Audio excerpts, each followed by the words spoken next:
Luke chapter 7 where we find ourselves tonight.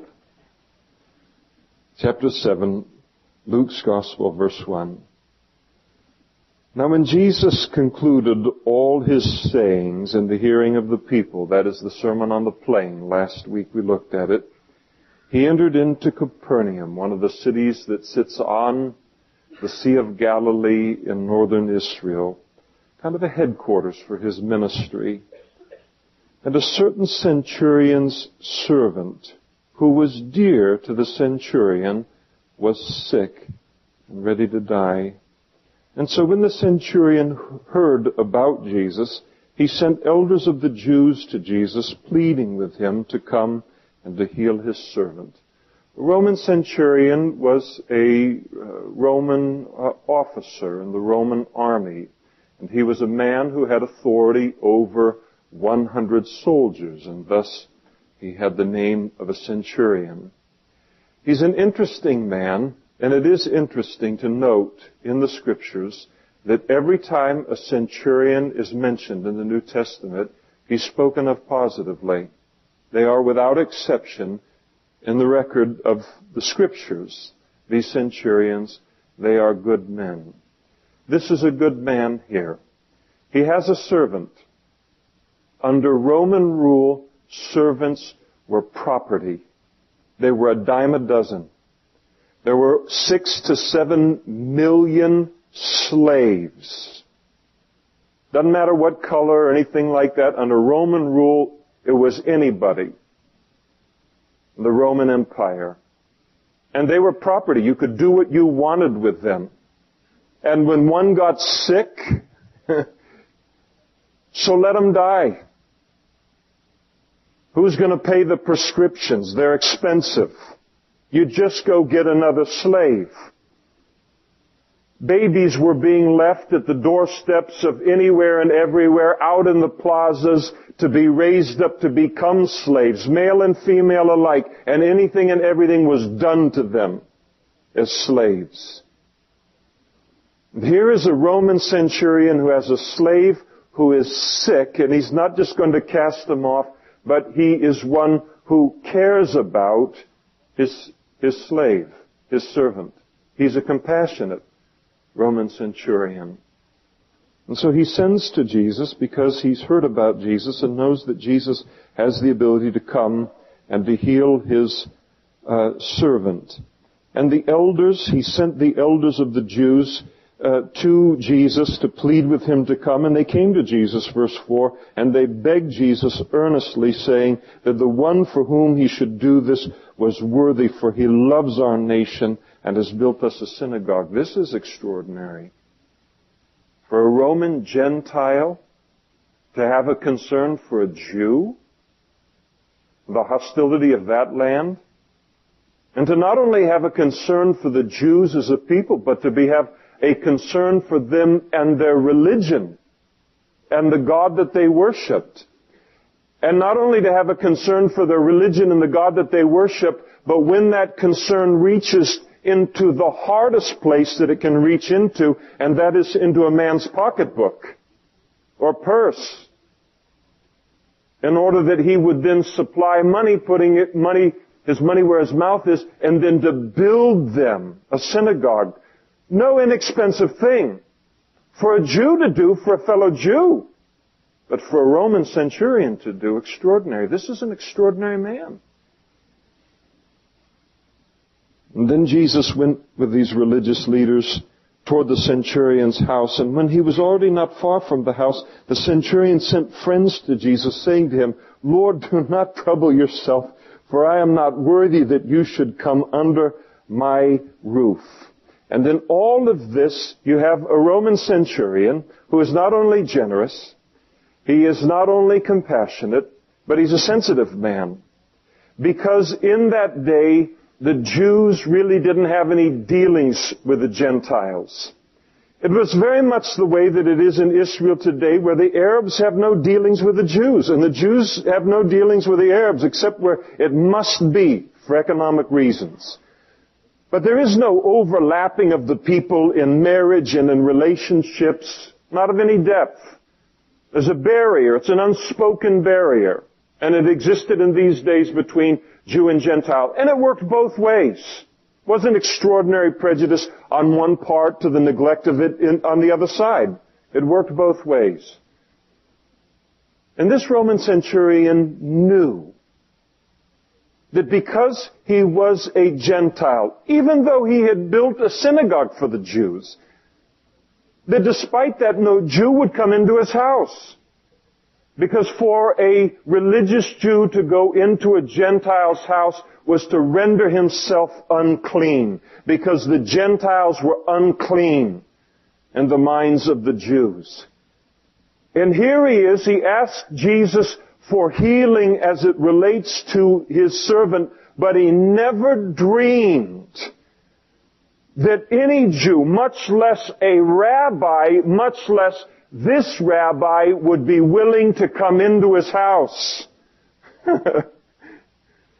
And so he sends word, and he is in essence saying to Jesus, listen, I am a Roman. I understand the customs. I know that the Jews don't come in to the Gentiles, and the Gentiles don't go to the Jews. When I asked you to heal my servant, I never expected you to come into my house.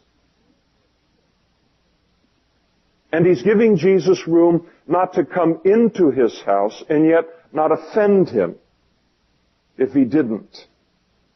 And so he says in verse 7, therefore I did not even think myself worthy to come to you. And then he said to Jesus, but say the word, and my servant will be healed. I know you. I know your power. I know about your authority.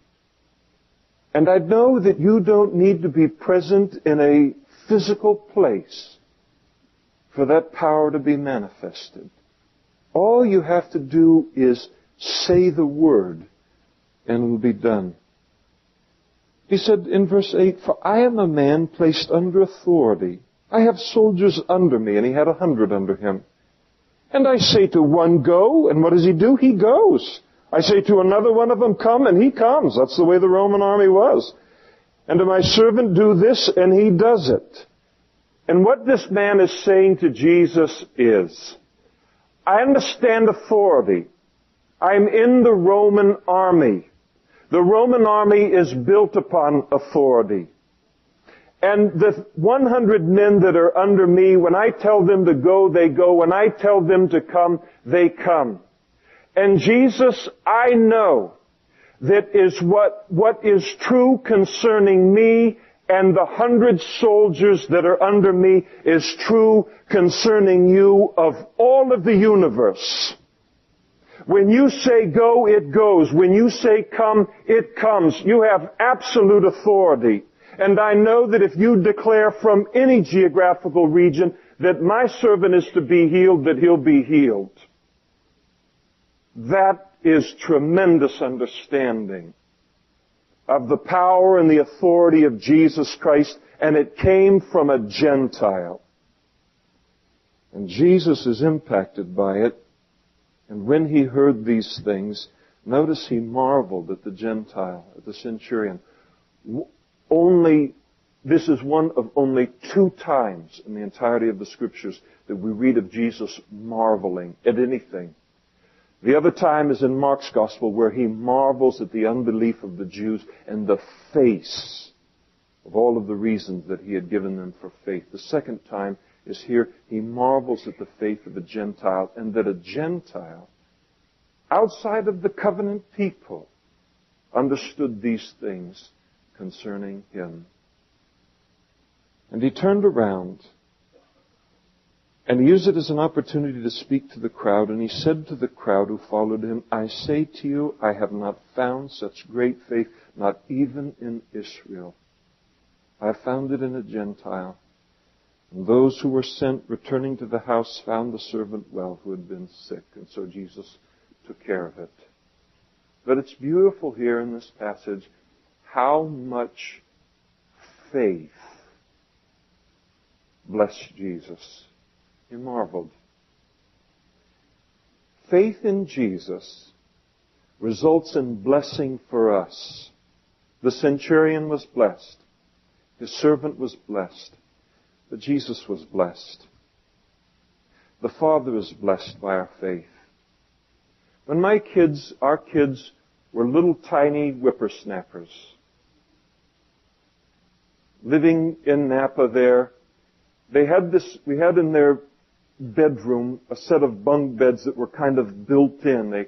It provided a fort and all kinds of things that are very handy for whippersnappers. But when I would come home from work or something and venture on into their room, one of the things that they would do is they would climb the ladder to the top bunk and they would jump off of the bunk toward me. And they would yell my name midair. And they never had a doubt that I would would turn around and say, "What terribly misplaced faith you have," and allow them to hit the carpet or anything. When they jumped out toward me and it was just, "Daddy," it was the joy of my heart to respond to the faith, to grab them, take them around in kind of an airplane thing, land them on the carpet, have them do the same thing over again until I couldn't do it any longer. And when you would look at that scene, you would look at it and say, "Oh, the kids are the ones that had all of the fun." All you have to do is be a parent to know who had the most fun in that setting. It was the Father.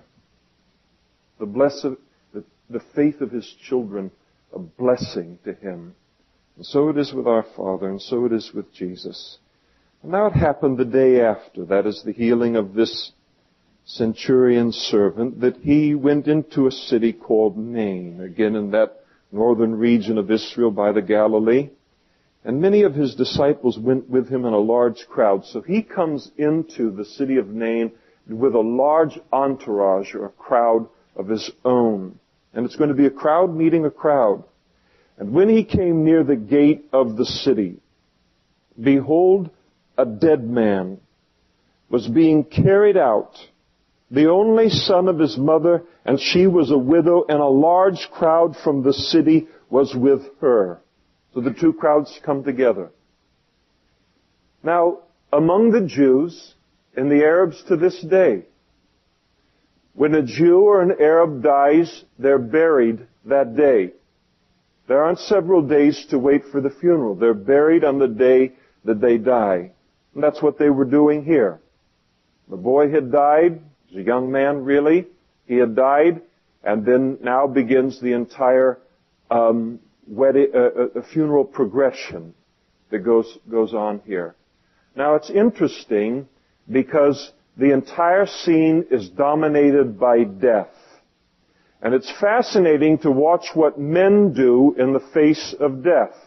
Because man is powerless in the face of death in and of himself. And so what do they do there in verse 12? It's encapsulated in the three words, being carried out. They carried the body out. When Tom and I were in India this last time, we were sitting in a park one morning, and here is these people carrying this orange, something wrapped up in an orange cloth or something, and they're heading across the park. And so we asked the person that was sitting next to us what was going on there, and it was a body, and they were simply taking the body that had died that day down to the river and to throw it into the river. And so here in this city of Nain, the entire situation, the whole atmosphere is death, and the best that man can do with death is to carry it out. And nothing has changed in 2,000 years. We just have a little more technology, we're a little more sophisticated about it in this culture. But what we do is we take death and we remove it from man's sight as quick as we can. And so bodies in this culture, they're relegated to certain buildings. They're put in certain vehicles to be transported. Everything is done in this culture to keep death away from the daily consciousness of people. And all of the rest of the world doesn't handle death in that way, in the same way that we do. But the idea is we have no answer for it, and so let's just process the body on out of the scene. Man is powerless before death. Well, there's a woman here. It's more than a woman. She's a mother. But she's more than a mother. She is the mother of an only son. And her only son has died. It's worse than that, though. Because prior to the death of her son, she was also a widow, which means that she had lost her husband. And in that culture, there was no safety net. There was no Medicare, Medi-Cal, or Social Security, or those kinds of things. Your family was your security in your old age. And that's one of the reasons that men and women had such large families, that they would be able to be taken care of in their old age by their families. That was the Social Security of the day. She has lost everything. Who is going to marry her? She's an older woman now. It happens in this culture, but it didn't happen in that culture. Not very likely. She is without a husband. She's lost her son. She is in the poorhouse. She has no future at all in that culture. She's been cut off. The people have nothing to offer her in the face of all of that. But notice what Jesus does. When Jesus comes onto the scene, notice that the Lord saw her. And it's beautiful what He does. He just studies her.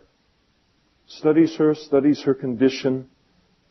And as a result of studying her, He had compassion. He had a communion with what she was feeling at that time, a communion with her passion. He had compassion on her, and He said to her, "Do not weep." Now imagine being one of the attendants with the body and hearing this rabbi come in and telling the mother not to weep. Listen, Buster, we don't know who you are, and we don't know where you come from. And we don't have an answer in the world in the face of this woman's loss. But the one thing we can let her do is weep at the time of her loss. And now you want to take that away from her. Well, Jesus never tells a person not to weep in the face of that. He's going to do something there. He was going to change the whole situation around into such a circumstance that weeping was going to be inconsistent with what He knew He was going to do next. Now, if Jesus was a charlatan, if He was just a big-mouth rabbi, if He was just a big phony that went around and made money off of religion, when He walked into the city of Nain and there was a dead body making its way through the city, the last thing in the world He's going to do is stay in that city. A charlatan is going to turn on his heel and go in the other direction in case somebody says, "Listen, put up or shut up." But He doesn't do that because He's not a charlatan. He's not afraid of death. And so He then came, stops the whole progression. He touches the open coffin, and those who carried Him stood still, and Jesus said, "Young man, I say to you," and that's the key, "I say to you, arise." No one else in that whole mob could do that. No one else in the universe could do that. "Young man, I say to you, arise." And he who was dead sat up and began to speak, and Jesus presented him to his mother. Put yourself in the place of that mother. Imagine the emotion of that. Not, "Oh boy, I'll be, saved in my old age." I mean, this is your son come back to life. Now, it's interesting that Jesus talks to the young man. In other words, at the point of death, this young man didn't become a part of some great cosmic spirit. He didn't lose his individual identity. He didn't become another person. There is no reincarnation. He maintained his personal identity on the other side of death. And Jesus spoke to him there and brought him back from that. And then fear came upon all, and they glorified God, saying, "A great prophet has arisen among us, and God has visited His people." And so Jesus' authority over death demonstrated.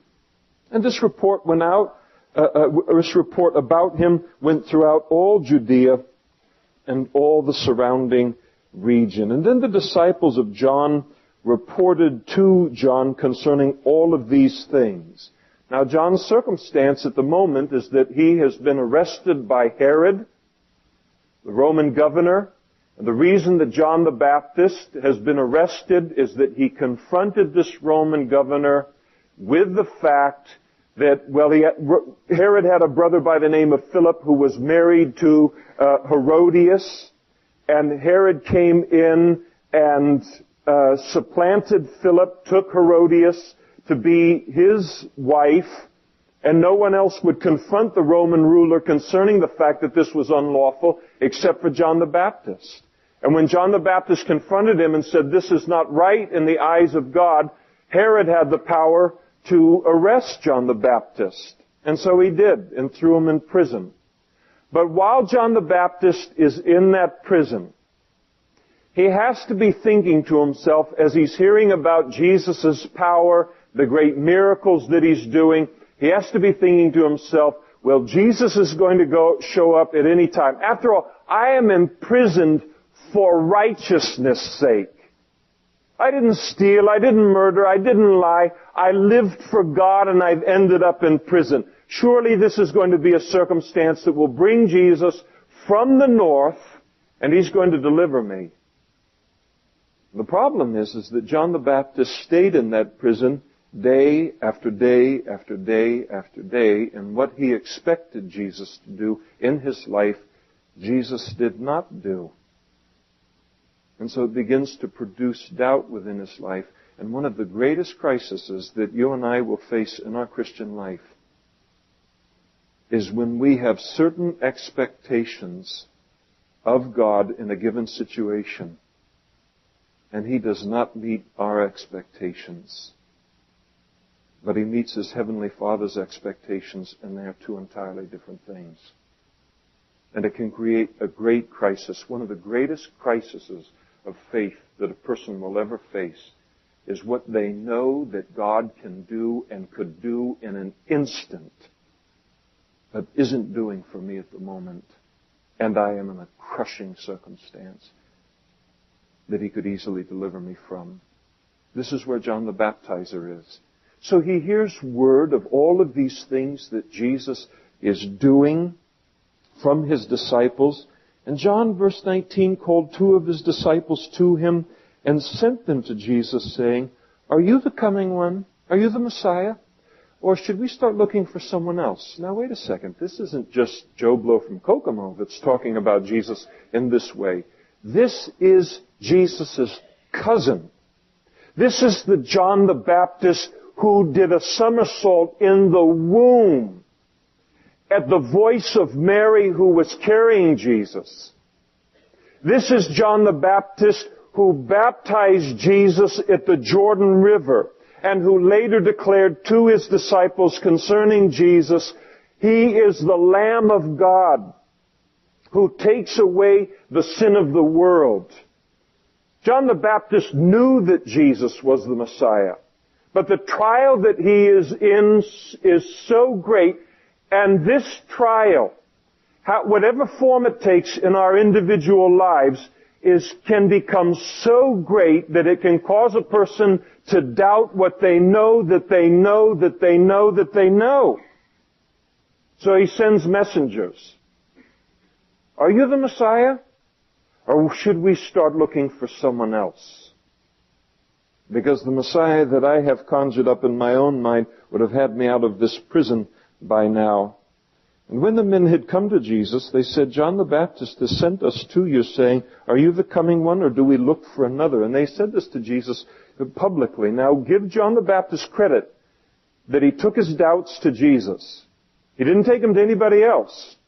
He took them to Jesus. And because he took them to Jesus, his doubts are going to be addressed. In that very hour, Jesus cured many people of their infirmities. No verbal answer initially to John's question. He healed people of their infirmities, their afflictions, and their evil spirits, and to many who were blind, he gave them sight. And then Jesus answered and said to them, go and tell John the things that you've seen and heard. That the blind see, that the lame walk, the lepers are cleansed, the deaf hear, the dead are raised, the poor have the gospel preached to them. And everything that Jesus was doing in that scene was a fulfillment of the prophecies of Isaiah chapter 35 and 61 concerning the Messiah who was to come. In other words, what Jesus is saying to these disciples is, go back and tell John the Baptist that though I am not meeting his expectations as a proof that I am the Messiah, at this moment in time in his life, I am meeting the expectations of my Father who is in heaven, and I am meeting the expectations of the prophetic scriptures. And then he had a specific message to John, and that is, and blessed is he who is not offended because of me. John, don't be stumbled by my ways. Don't be stumbled from the truth, because you can't make heads or tails of things right now. Are you in that place tonight? You're in the trial of your life. Whatever the situation is, it is the exact opposite of how you thought it would turn out. And now tremendous doubt has filled your heart and filled your mind. Jesus would say the same thing to you and me. Blessed is he who is not offended because of me. Don't be stumbled by me. Don't come to conclusions about me based upon these things. And when the messengers of John had departed, he began to speak to the multitudes concerning John. Now he has had to publicly address John because the servants came and addressed Jesus publicly. And so lest they should begin to think of John less highly than they ought to have, Jesus now turns to the crowd and begins to defend John the Baptist. And he said, what did you go out into the wilderness to see when you went out to see John the Baptist ministering at the Jordan River? A reed shaken by the wind, and of course there were many reeds there in the area of the Jordan River, in the area of Jericho, which is probably where John the Baptist's ministry took place there. So he said, did you go out there to just see someone that whatever wind was blowing, this is what he would communicate or what he would say? Someone without a backbone? Jesus knew better than that. He said, what did you go out to see? A man clothed in soft garments? Indeed, those who are gorgeously apparelled and live in luxury are in the king's courts. He said, you didn't go out to see that in John, and John could have had that if he had been willing to go along with what Herod was about. But he said, but what did you go out to see? A prophet? Yes, that's who you went out to see. You went out to see a prophet, didn't you? One who spoke forth for God. But he said, John the Baptist was more than a prophet. Yes, I say to you, and more than a prophet. This is he of whom it is written, behold, I send my messenger before your face, who will prepare your way before you. John the Baptist was not only a great prophet, but he was, on top of that, the promised forerunner of the Old Testament. When God spoke of the Messiah to come in the Old Testament, one of his prophecies declared that the Messiah wouldn't just show up on the scene unannounced. In those days, no king just kind of came into town. They sent forerunners before the king to declare that the king was coming. That was the only thing worthy of a king. And so here John the Baptist, he came as was prophesied in the Old Testament, that when the Messiah came, there would be a forerunner to declare that he was coming. And so John the Baptist did. For I say to you, among those born of women, there is not a greater prophet than John the Baptist. But he who is least in the kingdom of God is greater than he. The least of us in this room is greater than John the Baptist in this sense, those of us who know the Lord, in the sense that we are in a different covenant. John the Baptist was the last prophet and minister of the Old Covenant. He died before the death, the burial, and the resurrection of Jesus Christ. We are in a new covenant based upon Jesus' death and his burial and his resurrection. And so the least as a Christian the least position that any of us have. We have privileges. We have access. We have a life that's available to us that was never available even to one as great as John the Baptist under the Old Covenant. And when all the people heard Jesus, even the tax collectors glorified God. Well, that took some doing, I suppose, having been baptized with the baptism of John. But the Pharisees and the lawyers, they rejected the counsel of God for themselves. They hadn't been baptized by John the Baptist, and so they rejected all of this. And the Lord said to them as they were gathered there, "To what shall I liken the men of this generation?" Now he leaves John off. Now he's going to address them. And that's interesting. It's always, when somebody's listening and it's always easy to listen to someone talk about another person. Now Jesus turns now to speak to them. And he said, "To what shall I liken the men of this generation, and what are they like?" What are you guys like? He said, "They're like children sitting in the marketplace." And you picture it, children in the marketplace playing with one another and calling to one another and saying, "We played the flute for you, but you didn't dance." So you imagine one group of kids, they played the flute and the other kids didn't dance. "We played the flute for you, but you didn't dance." And then the other says, "We mourned for you, but you didn't weep." Jesus said, "For John the Baptist came neither eating bread nor drinking wine, and you say he has a demon." God sent John the Baptist as a prophet for himself, and he came as an ascetic, and a denier of his physical self. And they wouldn't accept John, even as that. And then the Son of Man has come, Jesus, eating and drinking. And you say, "Look, a glutton and a wine-bibber, a friend of tax collectors and sinners." In other words, if Jesus, no matter who God sent to these people, whether it was one extreme or another, they wouldn't accept them. And the reason is that these were people who couldn't be pleased, no matter what God did. And there are people like that in this world. You may be like that. You don't know the Lord yet. You can't be pleased. There are people in this world that it doesn't matter what God does, they'll be unhappy. If he's all the way over here, they're unhappy with that. If he is over here, they're unhappy with that. If he moves over here and he's like this, they're unhappy with that. And the reason is they can never be pleased. The only way they will ever be pleased is if they became God, and God forbid. So Jesus confronts them, mostly the religious leaders in the midst concerning this. And then one of my favorite verses in all of the Bible is Jesus said, "But wisdom is justified by all of her children." I love that passage. I know we've addressed it in the other Gospels, but we won't be back to this passage for 15 more years, and so I want to just address it one more time.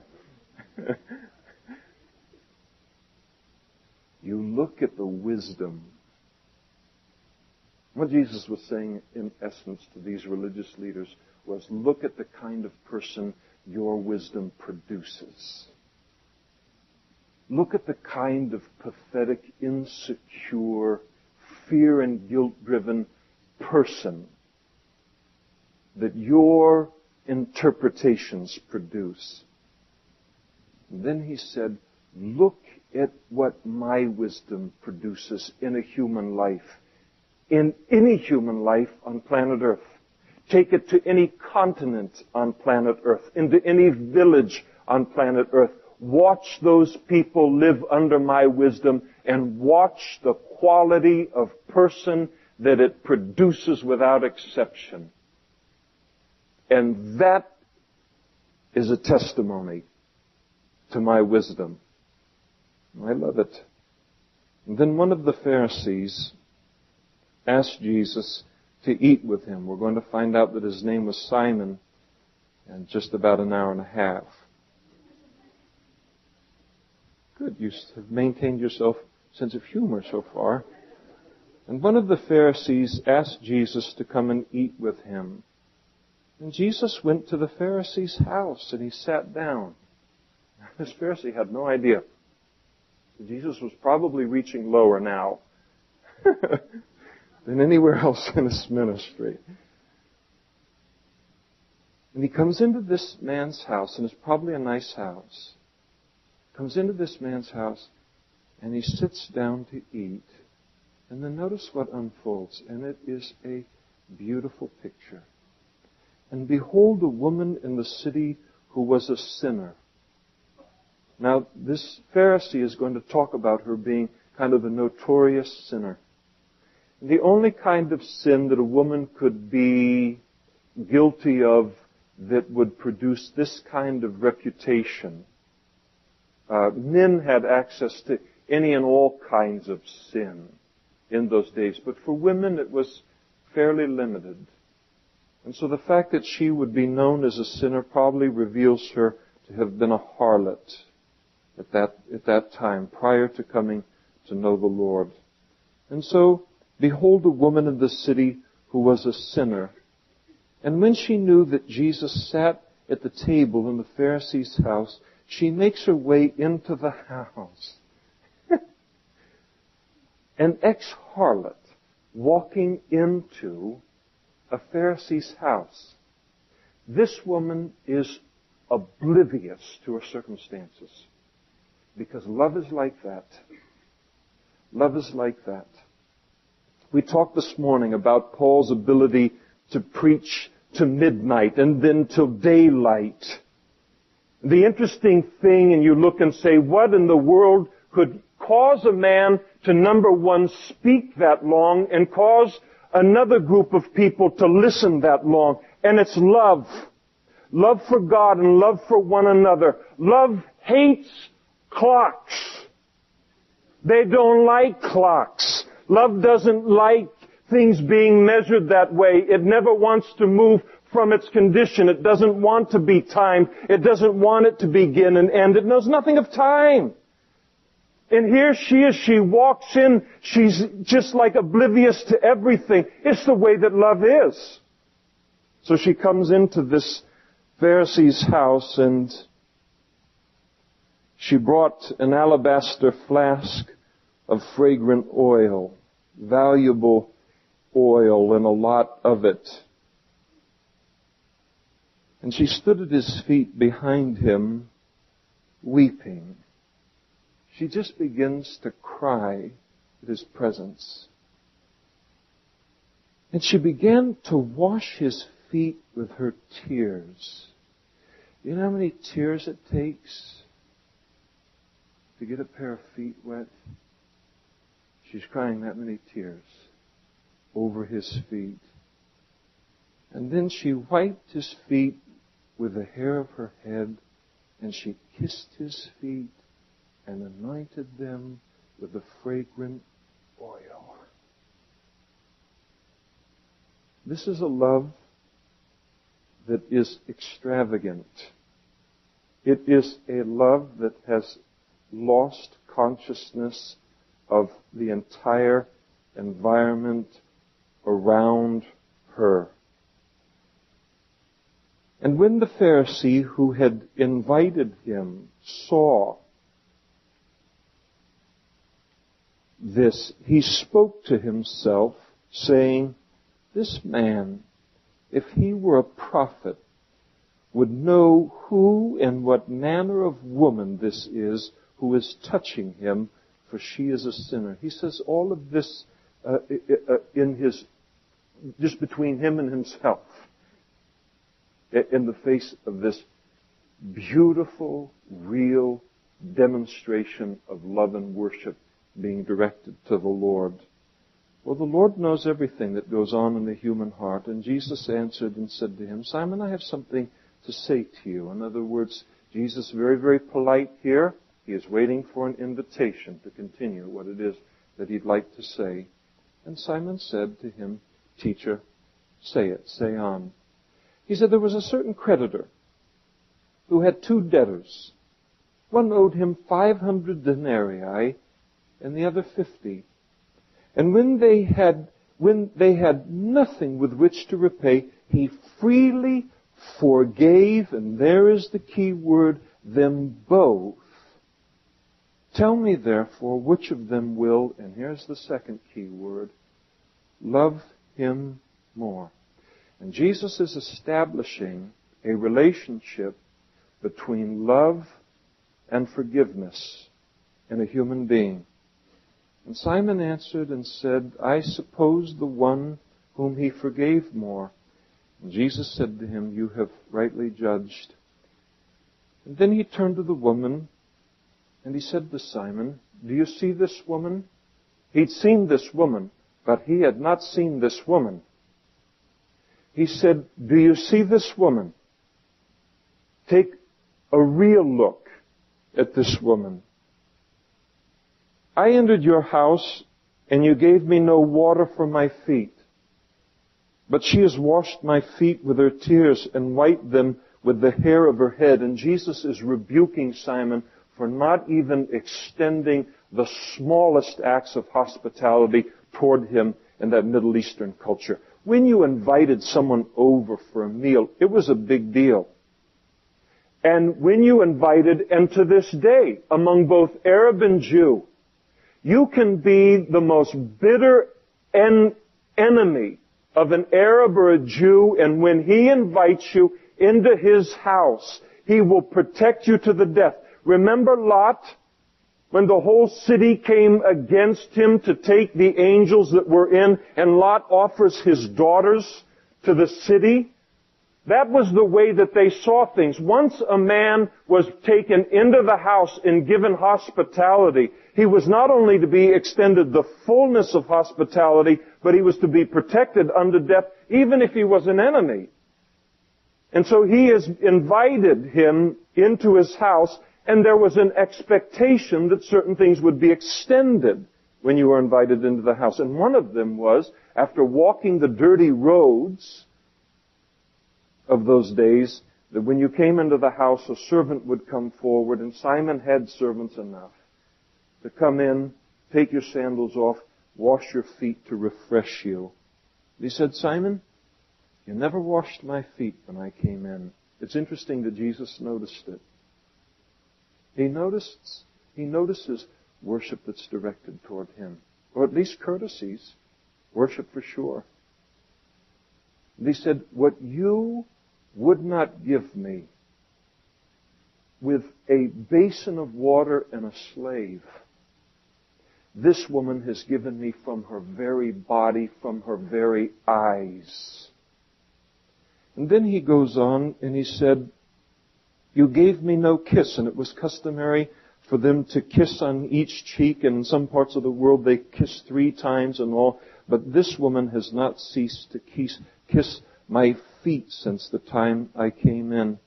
He said, you did not anoint my head with oil, and it was customary when there was wealth in the house, and there was wealth in this house, to take oil and put it on the head of one that had been invited in your house, a fragrant oil. It was an honorable thing. It was something that was, to have that fragrance upon you was a special thing. And he said, you didn't anoint my head with oil, but this woman has anointed my feet with fragrant oil. And therefore I say to you, Simon, her sins, which are many, you are right about her on that, they're forgiven.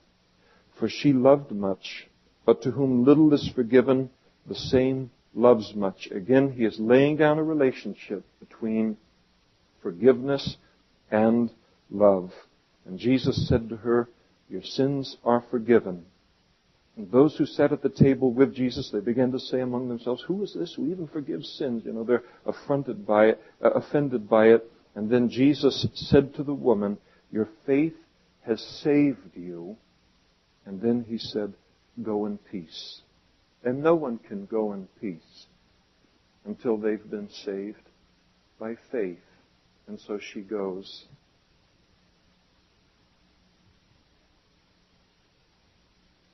Why did Simon lack love and lack worship?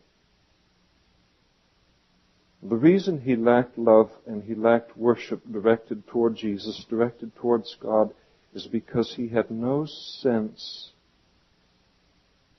of the awe at God's forgiveness. And she did. A while back, I don't know if it's still going on in the body of Christ, But they had this whole self-esteem thing that was kind of filling the world. It kind of flowed into the church. The whole idea was to build people up, to tell them how wonderful they are in all of that, in order that they, because of my sin. And so what man chose to do was they chose to minimize man's sin. And then they began to exalt man. But man can never be exalted except at the expense of God. And not only at the expense of God, but man pays a terrible price for it. And so they go into the hymns, and now in Amazing Grace, it's no longer that He saved a wretch like me. The word was changed. Let me tell you tonight that when the Lord saved me, He saved a wretch. And when He saved you, He saved a wretch. And when He saves anyone in this world, He saves a wretch. And it is only one who knows that He saves wretches that can ever love Him this way. And a person that doesn't have that understanding that when He saved me, that He saved a wretch, will never know what that woman knew and never experience it. It will be completely foreign to them. And they will miss out in so much in their life because of it. The glory is that there was this distance between God and myself that was infinite and could only be crossed by God at an enormous price to Himself. And the Lord found a way to save me and to save you, but to do it in such a way that did not minimize the seriousness of my sin and the greatness of His forgiveness, in order that it would not limit the amount of love that I could pour out for the rest of this life and the life to come because of His forgiveness.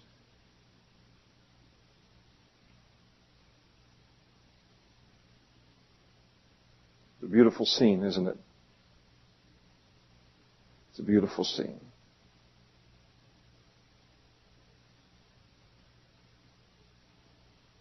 People miss a lot because we think we're smarter than God.